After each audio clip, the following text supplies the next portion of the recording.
Hello, thank you for joining us. This is Platform. I'm Ruth Aguela. Tree planting is said to be one strategy against climate change, which aims to mitigate the adverse effects of climate change and address environmental degradation.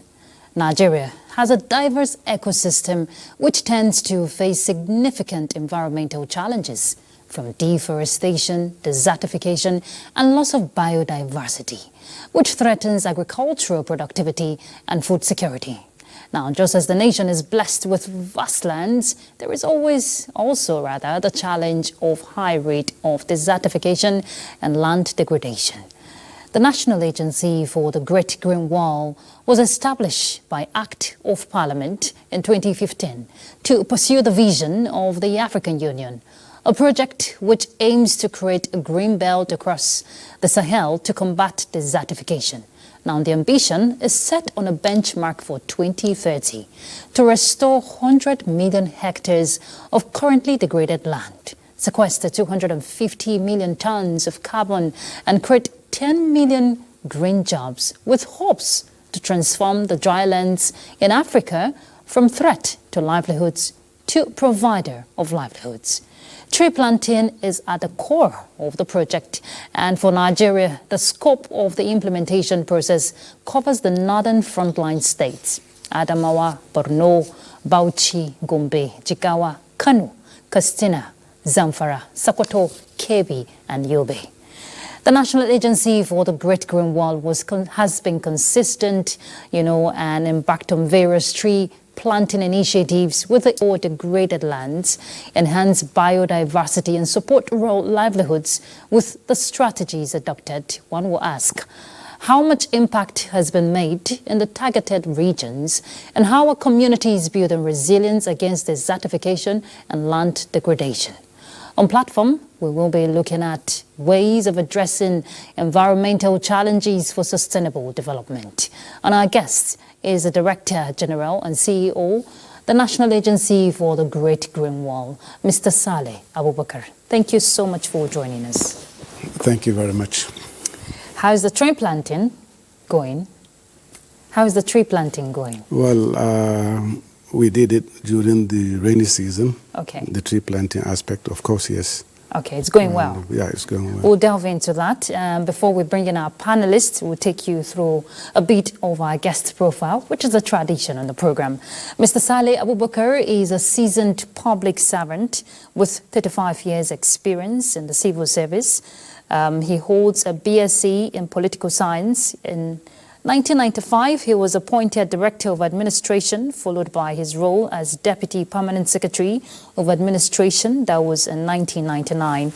He has served as Permanent Secretary and Chief of Staff to the Yobe State Governor. And in 2017, Mr. Saleh Abubakar was appointed Head of the Civil Service of Yobe State, where he played a critical role in driving reforms, including the integration of technology in civil service operations. Mr. Saleh Abubakar has been awarded in different capacity, and he was awarded Member of the Order of the Federal Republic. That was in 2022 MFR.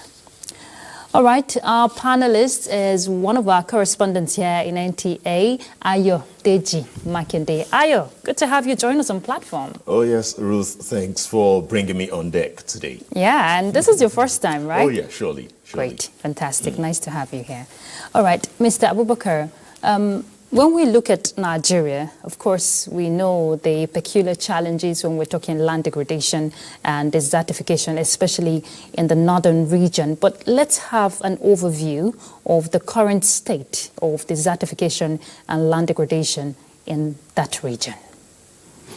Thank you so much for having me with you today. The core mandate of the agency is to try and do the environment in a way such that it will be restored back to its normal state. The issue of aridity and dryness of the northern part of Nigeria is a very clear thing that we all know. So as we embark on trying to change the fortunes of the country, there are lots of things that we need to do to make sure that at least we try to reverse the unfortunate trend. We are facing a very serious climate crisis, and this climate crisis cannot be fought by the government alone. We have to do it collectively, and this is what we are trying to do, to build resilience in the people, to give them hope that, yes, the government is not leaving them alone to their fate, because the environment, as a product of that environment, I come from Yobe State, and I know firsthand the effects of drought. In 1973, as a young man, I saw it vividly, where animals were dying, crops failed, desert was advancing at a very high rate. I can still see it. But then, of course, little has been done since then.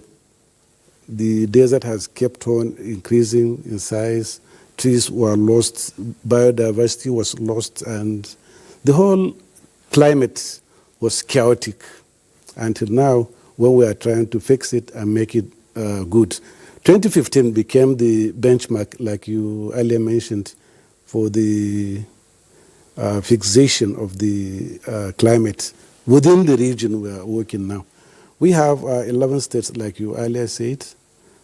We have about 85 million people living within the region, within the corridor of this Kebbi to Borno State. We are trying to build resilience in the people there. How do we do that? We do that by the advocacy we have started, we have embarked on. We have gotten the stakeholders who are, of course, very critical to this mission. We have to get them to buy into this project we are doing. So we have started this thing, and we know we are not going to fail, because the people have already bought into the program, and we are doing a lot to make the program succeed in these areas of our operations. Okay, Ayo, I'm sure you want to come. Yes, it's interesting to know that people are already into the game. They really understand the effect of some of these things that we have. But beyond the people in this corridor that you just mentioned from Kebbi to Borno State, government still has a crucial role to play. Are you seeing the political will in the fulfillment of the mandate of the agency? Well, of course, yes. The government knows that it has to just do the needful for the... State government, I'm talking yes, about now. I'm talking of the state governments and the local governments too, right. because these are where the people reside, in the local governments. And these local governments reside in the states. Like when we say the state resides in the Federal Republic. So the state governments are doing their best as well. And like in Borno State, the governor has established Borno State Great Green Wall, which is an achievement, we'll say. And another governor, the governor of Yobe State, is doing the same in Yobe State. So this will complement the work of the National Agency for the Great Green Wall. So I know that Nigeria has a National Climate Action Plan, and then we have the Sustainable Development Goals that target net zero. Yeah. So how would you say the agency for the Great Green Wall aligns, its own initiative aligns with Nigeria's National Climate Action Plan? Of course, what we are doing is trying to dovetail into that. The climate action program we have in the country and the Sustainable Development Goals, they go hand in hand. Of course, we cannot go out of that. Okay. So what we are doing is dovetailing into the climate change policy of the international community, because we are not doing it alone. What happens to you here does not have, may have consequences in other places. So the climate action, like we are talking about, is for the whole world. Each and every country is doing its own bit. I want to break down now from you when we're looking at the tree planting aspect. Now, for someone who just thinks it's just about we plant trees, what are the sustainability plans, for the future when we plant these trees? Educate us. We are not only concerned about planting trees, but planting trees is core to the activities of the agency. We are trying to build livelihood around our plantations. These plantations, they are going to serve people. these people are going to take care of this plantation. So there is this relationship. And then we want to establish this economic hub around the clusters we aim to establish now in 4 states. We are going to have village clusters that are close to each other, where we'll do the plantation as well as the livelihood programs we intend to do is this gardening. And we have this gardening we can take as something we can get women group to key into, where they can make a lot of money from their gardens, and this will improve nutrition. This is in line with the Renewed Hope agenda of Mr. President. No, you've talked about the Renewed Hope agenda of Mr. President. There are 8 key priority areas of the president. One of them is about converting brown fields into green fields and then reclaiming some of the dead lands that we have in the country, which easily fits into the mandate of the agency as well. Renewable energy, create employment opportunities, and of course, alternative sources of energy.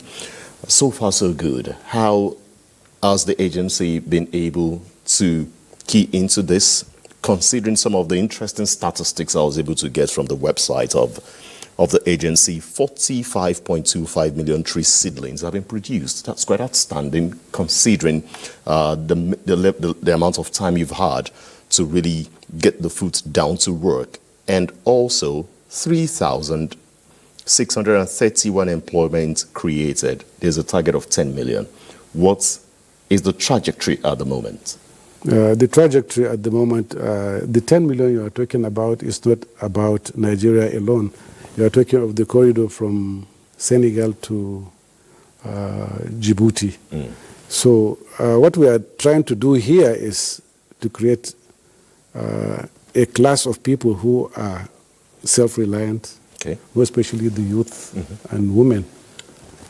We have started date palm production now. I mean, date palm seedling distribution to people, and this one will increase the economic powers of the recipients of this date palm we intend to give out now.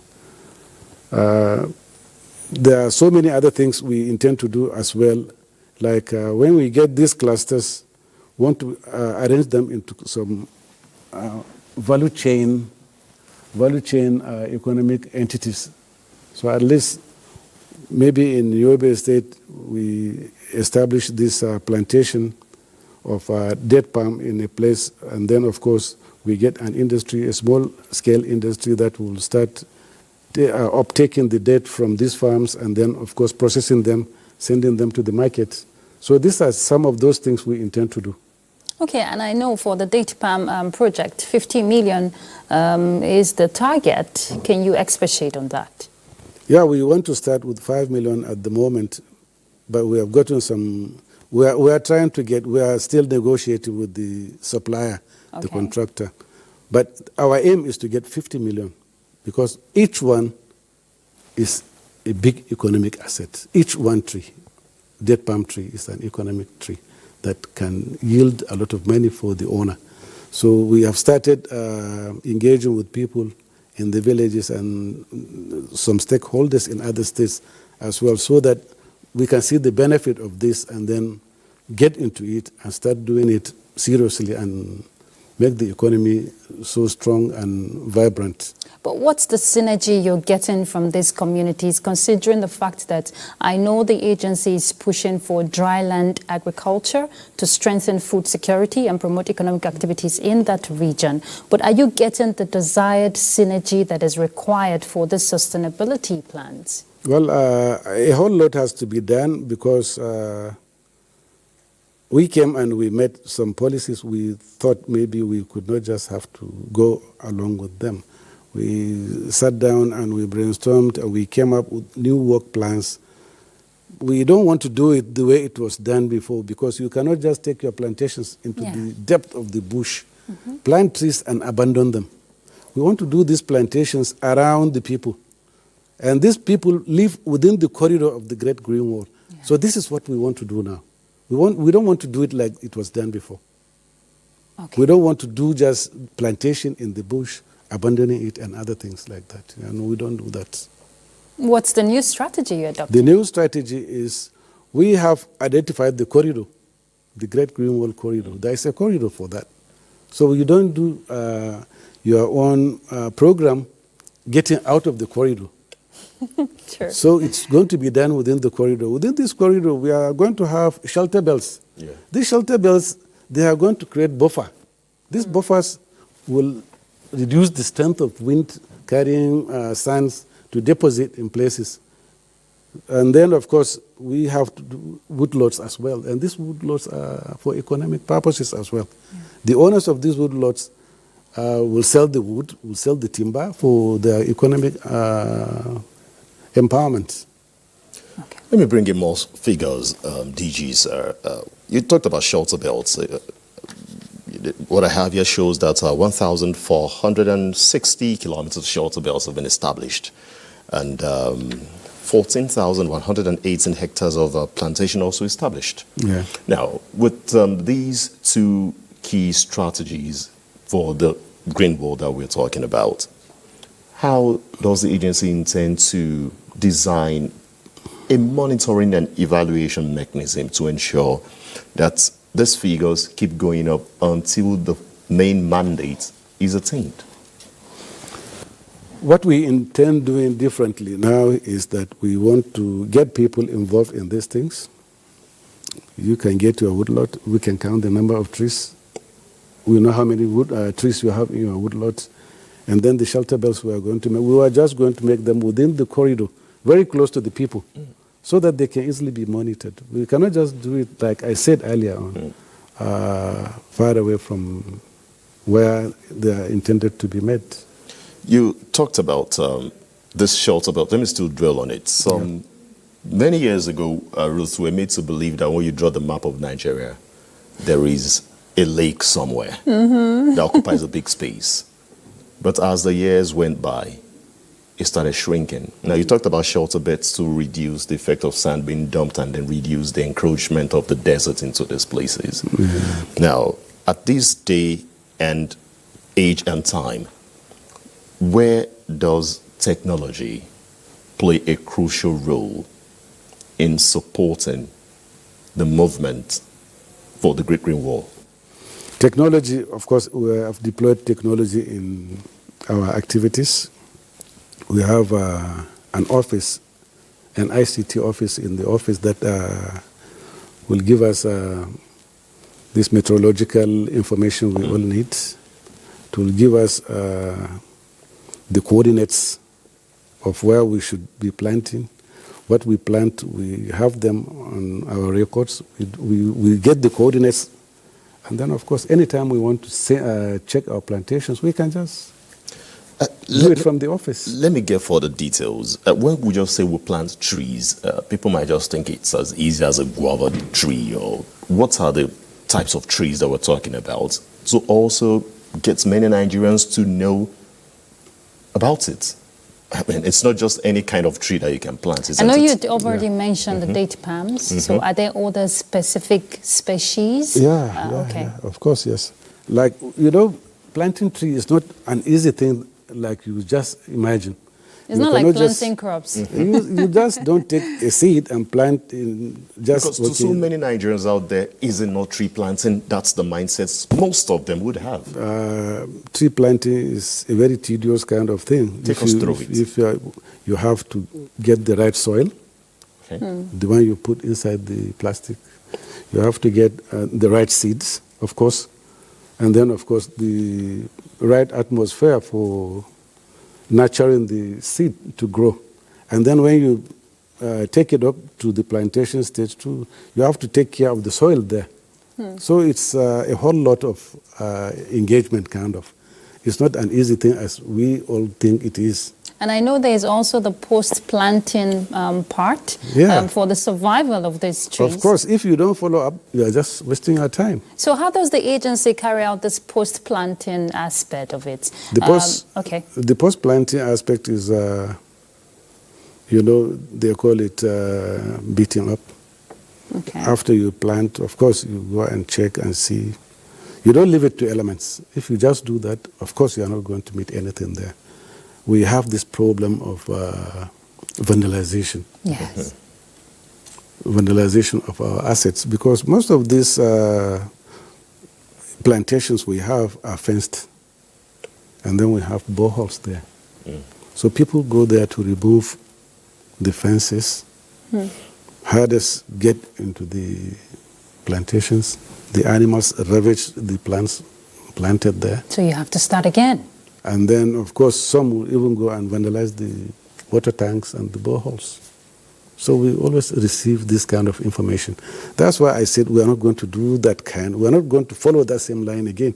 What we are going to do now is to get the villagers, give them this borehole to use as their source of water and for their animals as well. And then let them take care of the plantation by themselves. No one will come and vandalize anything there. Because they will never allow anyone to come and because vandalize. they are protecting it this time Yeah, around. we want It's to in their make hands. it like an ownership kind of thing to them.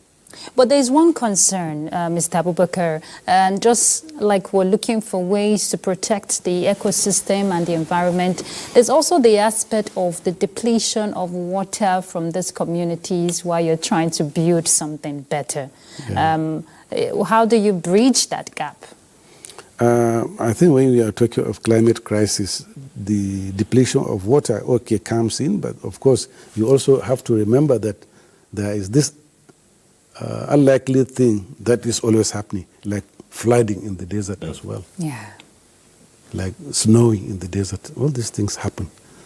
I think the water table in the corridor we are working now is a little bit high, so that with a very small amount of money, maybe you can do a very good borehole in the communities. I mean, I'm not saying even the communities can take care of that by themselves as well. You give them How all the will they support. achieve that if they're not getting the necessary support in the aspect We of give funding? them the support. Okay. We give them the support, yes. We go there. We have the expertise to check and see where, of course, borehole is to be sited, the depth and all, you know. You don't just give contract to people to go and start wild goose chase in the bush trying to find a place to place a borehole. All right. The next thing I want to really know from you is on the issue of, we talked about vandalism. Of course, another interesting figure coming from the agency is that 430 solar motorized power boreholes have been, done around that particular corridor. But let me ask you about interagency collaboration. You talked about vandalism. You talked about collaborating with NIMET to get the necessary supports that you need. How about other efforts to improve the level of advocacy? I mean, sometimes you have to tell the people, reorientate them, teach them again, remind them, consistently reminding them to see it as national assets and not just a gift to sustain life. Well, this is what we've been doing since I came in. Tell us more about it. We go out to the states. We meet the traditional rulers. We get to the grassroots, talk to the people and tell them, of course, that this is your own thing. It's your asset. Don't burn your house. If we do this thing, it's for you. These boreholes we are going to do is for you to drink, take care of your problems, and then we water the plants we have planted here. And what has been the response? Some could be recalcitrant, actually. Of course, we are human beings. We are human beings. Tell us the approach. The approach is just get them and sit down with them and tell them that this is what government has come to do for them. It is for them. Ask them, what do you want? We don't have drinking water. Okay, why do you want the borehole to be sited? Okay, they give you a place where they want, maybe from cluster of villages, then they will like to have the borehole in the middle, so that each villager will come from their own side and fetch water. And then from there, you can do the little plantation you want to do for them. And then you can do the garden for them as well, tomato gardens and cucumber and other household things where they can just even take to the market and sell. So it's safe to say, despite the challenges, progress has been made? Well, of course, yes. People are now beginning to understand that they are the government. Government is not an abstract individual sitting somewhere else. They are the government because they own the properties. It is their own infrastructure, and they have to protect them. Okay, Mr. Abubakar, I'm just curious because you have a lot of work cut out for you, and I could just picture how you have to reach out to every part of the region. Is funding a challenge? Well, there are challenges, of course. Okay. Yeah. Well, there are places you can't even go, like where there's this banditry going on. And then, of course, you get the story that your assets are vandalized. You can't even go and see. So maybe they try to send you the pictures and other things. With that, you have the information that, of course, something bad is happening with your assets somewhere else. So there are places where we can go, free places where there is no insecurity problem, that you can go and meet the people. And then, of course... Well, are you dealing with a challenge of funding, is the question? Of course, yes. Of course, yes. And how are you addressing it? The government is looking into our request, and I hope Mr. President will do something about the request, because this is a fight to finish between us and the desert. And we don't want to relent. But we hope Mr. President will be behind us. I'm sure the federal government understands the gravity of the situation at hand for the country. But again, are you getting the necessary support from the state government? Because it's their states we're talking about. Are they showing that sense of commitment to want to support in the aspect of funding to meet some of your targets? Yeah, that's why I have to give credit to the governor of Borno State, His Excellency Professor Babagana Zulum. He has even taken it upon himself to establish Borno State Great Green Wall. Oh. And the Yobe State Governor is going to do the same. So we are going to start joining the green walls of Borno and Yobe, and then, of course, Jigawa, Kano. You know, Bauchi, Adamawa, and Gombe states are buffer states. Yes. They are not very close to the action. Okay. When I say action, I mean very close to the desert. Okay, so Mr. Abubakar, you know, I've always had these thoughts. When this initiative was launched in 2015, I used to think when they say Great Green Wall, there will be just a lineup of trees. Yeah. But education, or rather knowledge, they say, is power. So on that note, let's take a break. We'll be back. Please stay tuned. What are we doing as a nation to, first of all, settle our teeming populace, especially the NTA's political package with a third eye on the nation's political scene. I am Fisa Ogunfuyi. Welcome. You have to be very careful giving space to people who are obviously sponsored to further the agenda of some other groups. There's a lot of questions. A lot of questions in a closed-door sessions. Some of these issues, some of the problems bedeviling of their... In fact, between June 1st and July 17, 19-point-something billion has left the coffers of the NDDC. I can say my constituency, they need everything because we don't have anything.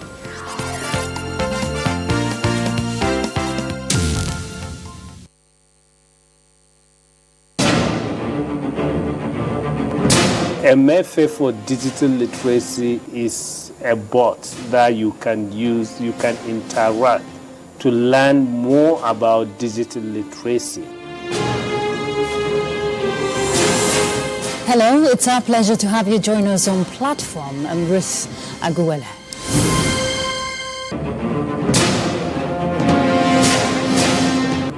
What is the yardstick for measuring everybody's moral integrity? It's critical at this point in time. How daunting has that been for the Institute in getting them abreast with all the legislative procedures? The fact remains that one training workshop is not enough.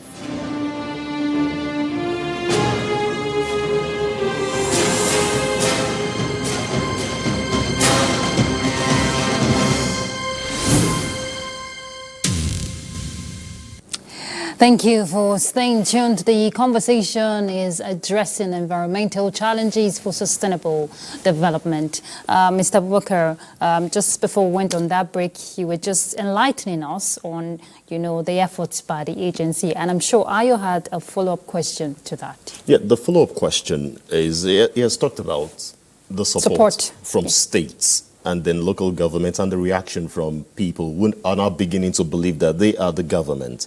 But just a quick observation. I noticed there seems to be more cooperation coming from Borno and Yobe states. For instance, what's happening in Sokoto, what's happening in Kano, what's happening in Zamfara state? Are they not ready to embrace this initiative? Do we, or do you, or the organization need to go there to make them see the reason to have a better future with the Great Wall? Of course, yes. We intend to get to see the governors in those states you've mentioned and interface with them and show them the needs for them to set up agencies like this in their states. Like Kano State, of course, is the center of our activity. We have a Kano Operation Office. This Kano Operation Office is where we intend to make it a center of excellence. We have a research section where we do research on the plants we want to take to any other place. We do our soil testing from Kano, and then, of course, from Kano, we do training of our field officers. So Kano is going to be the hub where we can just expand to the other areas to do our activities without let or hindrance. So I'm going to take it up with the governor of Kano State as well as Katsina, Zamfara, and Sokoto and Kebbi states. But Kano and Jigawa, they are just very close to us, so it is not going to be a very big problem there. Okay, but dealing with communities now, real-time experiences you've had with these communities, what were some of the challenges you've encountered that may, hinder some of the initiatives you're trying to implement? Because it's one thing to have your plan all sorted out for you, and it's another thing to have the people key into that plan. Have you experienced any form of challenge from the people? Yeah, we have challenges of land allocation, for example. Okay. Someone would just say, this land, you cannot do your plantation there, it's my farm. Wow. The state government will give you the place to go and do your plantation, and then the people will just resist because it is their farmland where they make their livelihood. So, and there's an example in Kano State too. We have a plantation site they gave us, and it's about 10 kilometers. 10,000 hectares. And then what happened was the Kano State government just allocated the same land to someone else. So we found out that they were uprooting what we planted, removing the fencing and uprooting the trees. So there's no synergy there? Well, we really don't know why Kano State government did that to us, but we found out. Have you been able to resolve it, or you're in the process of resolving it? We are in the process of resolving the issue. We have written the Ministry of Environment, we have written the governor. We haven't had anything yet, but I'm doing the follow-up to Kano. Ayo asked a very critical question earlier on sensitization. This is where the agency needs to take the aspect of its campaign and sensitization. The communities need to be put in the know, and this is where you need to work with community leaders, religious bodies, at the rural level. Are you doing that already? Of course, we have that in place. We have the youth group, we have the women group. In the agency, we have the green women, we call them. Yeah. They are driving the process of women inclusion in the Great Green Wall activities. So we are doing our best. And Nigeria is a very big country. And we need funds to do all these things. I asked you if funding was a challenge. Yeah. Ayo, go ahead. But beyond that, you talked about some of these communities and that making reference to the issue of Kano. Sometimes when your mission is against the will of the people, are there soft approaches, incentives, or plans to effectively allow them surrender this thing for the common good? More like compensation? Compensation? Especially with the case of the Kano. Yeah, the Kano state thing is an unfortunate situation. But in most states, individuals surrender their lands for this project. You get individuals doing that for their communities. But when some resists, what's the best approach to go? When they resist, of course, you cannot force them to accept. But what you need to do then is to look for an alternative. And we always get... That is why we cannot get this thing in the corridor we would like sometimes. Because like what happened in Kano State, is an unfortunate situation. Shouldn't happen. Whatever way we want to look at it, it still boils down to the benefits of these communities who bear the brunt and who will also get the gain. How is the agency building their capacity, to enable these communities build resilience? We engage them. We get them engaged, of course, and the community leaders, before you start any project, you need to meet with them and sit down with them to map out and, in fact, tell them that this project is your own project. If we do it in our farm, it's not that because we want to take away your farm. It is your own farm. If it's your woodlot, take all these things, plant them there, and then nurture them and watch them to grow. And they are yours. So these are some of those things people have started understanding now. But before they thought maybe government is coming to take up their land and they just go for they'll be worse off for it. Now the issue is to tell them that, yes, exactly, we are partners. If you don't do this thing, you are going to be consumed. You will just lose your land because of land degradation. This super aridity of the soil in some places like in Yobe, for example. So whole villages are consumed by sand and people moved to another place, leaving behind their farmlands and whatever, because they cannot farm there any longer. Sure. Let's look at the value addition of planting trees beyond the Great Green Wall. A recent study shows that, for instance, in China, there are 5 major sources of power energy generation, electricity. They have nuclear, they have solar, they have wind, they have hydro, and they have renewable energy. Now we're planting trees beyond the main goal of planting trees to reduce the expansion of these deserts, and of course so many other things attached to it. What other things do these corridors stand to benefit from trees? Someone said, he who plants a tree plants hope. Yeah. We have lots of things. I mean, there is this relationship between man and plant. This is beyond me. It's over a very long period of our existence as Homo sapiens. Man and tree, for example, have coexisted for as long as human history. Yeah. So the relationship, I think they say, plants breathe out and humans breathe in. Yeah. So it's a source of life, kind of. You cannot just take that away from trees. Between human and tree, the symbiotic relationship is beyond your imagination. So if there's a challenge, or rather a gap, of funding to meet some of these initiatives, having them actualize, what about collaboration with international bodies? Because the Great Green Wall Initiative was birthed out of a global initiative. Yeah. So are you getting these partners coming to work with the agency?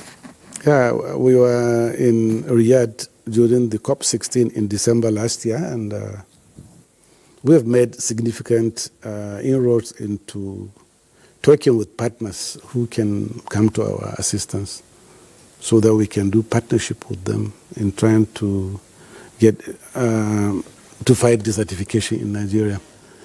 We are talking with a Chinese group. We are talking with OPEC. We are talking with Food and Agri Organization, UNDP. We have made partnership with a lot of organizations that have promised to give us funding. And then, of course, we have started seeing results. Now our Kano Operation Office, we've started doing making the Kano Operation Office so self-sustaining that now we have the partnership of UNDP and FAO. They are coming in from the UN. Those in Nigeria, they have asked them to come and see that they give us the technical assistance we need. So it's from the technical assistance that we need that we will go into the issue of carbon credit so that we will know exactly how many trees we have and what we expect to get as carbon credit, how much we are going to get and inject into the economy of this country. I would like to still revisit the previous question. You talked about the biological benefits of planting trees. Let's look at the economic benefits. I know, for instance, in the city of Anju, it's often described as a city where they have trees, but on the trees there are more cameras on the trees than birds, further aiding security, especially to ensure monitoring of people moving around, CCTV cameras and the rest. Yeah. Let's look at more of the economic benefits of these trees that have been planted beyond the biological benefits to mankind. You know, most trees have medicinal uses. All right. So that one is beyond economic because it is about life. All right. So trees, most of them are used to make the drugs we take and other things. And then, of course, the benefit for cooling the environment is there. I mean, biodiversity issue, yeah. You know, the birds are there, right? Mm-hmm. The insects are there, and everything is there. One of the few places you'll see all these present, it will usually be a golf course. You'll see lush green trees and every other thing there. But let's take a look at the interagency collaboration that we talked about the other time, Ruth. You just talked about some of these trees that have been planted now, which are foundation for pharmaceutical research, like we have another agency in Nigeria here doing it. Are you getting some collaboration with specific agencies? Like sister agencies? Sister agencies, yes. Yeah, we have a very good relationship with Forestry Research Institute of Nigeria. The DG was in my office just a few days ago, and we are doing a lot of things together. We are establishing a culture tissue laboratory in Kano, and they are going to be there for us. So we are going to work hand in hand with them. So this is the kind of collaboration that will make it easier for the government to see how we can together advance the issue, the climate change issue, and get over it. With this Great Green Wall initiative, what if I decide I wake up tomorrow and I get a chainsaw, because there's still some people who believe in felling trees, and I decide to cut down about 100 trees? What are punitive measures on ground? Well, in the States, they have the local laws there. And then, of course, talking of chainsaws, a lot of people do that. And then they come from different communities. And you find out that people from that community cannot do it upon themselves because they know the value of their trees. Some people will come from somewhere with the chainsaw and then cut as many trees as they would wish to do, sometimes in the night. You know, that's part of the campaign, Mr. Abubakar, and I know the Ministry of Environment, I'm not their spokesperson. I know that is one, interest for the federal government to encourage people, to preserve the ecosystem. But very critical now, when we're talking about policies and implementation of these policies, it's a win-win on both ends. It's one thing to have these policies, it's one thing to have implementation. And implementation has been a drag, not just in the climate action aspect, but in every aspect. Now, what will be your recommendation in the aspect, what kind of policies do you want to see come up that will aid, your initiatives to come alive? And also in the aspect of implementation, what strategies would you adopt? Okay, I would like to mention something the Minister of Environment is doing. He is trying to assemble us to get something going in this country, this private forest for individuals. An individual can own a forest all to himself, yeah. So I can own my forest? Easily. Oh, yes. Interesting. Wow. So that's what the Minister for Environment has initiated, and I'm a member of the committee as well. So with this private forest, as an individual, you have your land, you can have it, and then, of course, you get all the necessary government backing that this is your forest. How do you make it happen? Who will make it happen? I'm talking about the individual now who is given the license to own the forest. How do you make it happen? On a small scale, there are people who have woodlots. Okay. Woodlot maybe is a few hectares of land. But then if you have 10 kilometers of land, 5 kilometers of land, you can make it a forest of your own. Private forest, yes. So is that part of the policy? With animals and everything there, you know. That's the restoration of the biodiversity. So is that part of the policy you recommend, you want to see, you know, come alive? Oh yeah, of course. Yes. Are there other aspects? There are so many aspects, so many of them. You know, this climate action thing is not just one size fits all kind of a thing. Yeah. There are so many varieties of problems, and then of course the solutions too. They come in so many shapes.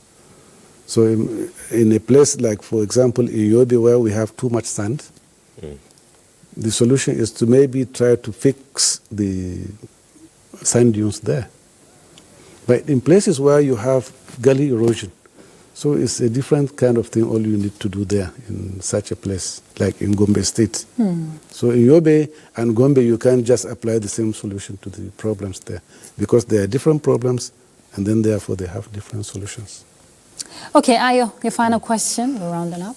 Okay, if there's one thing I would love to know, it would be just this quick analogy. Like, when you build new roads, you're inviting more cars.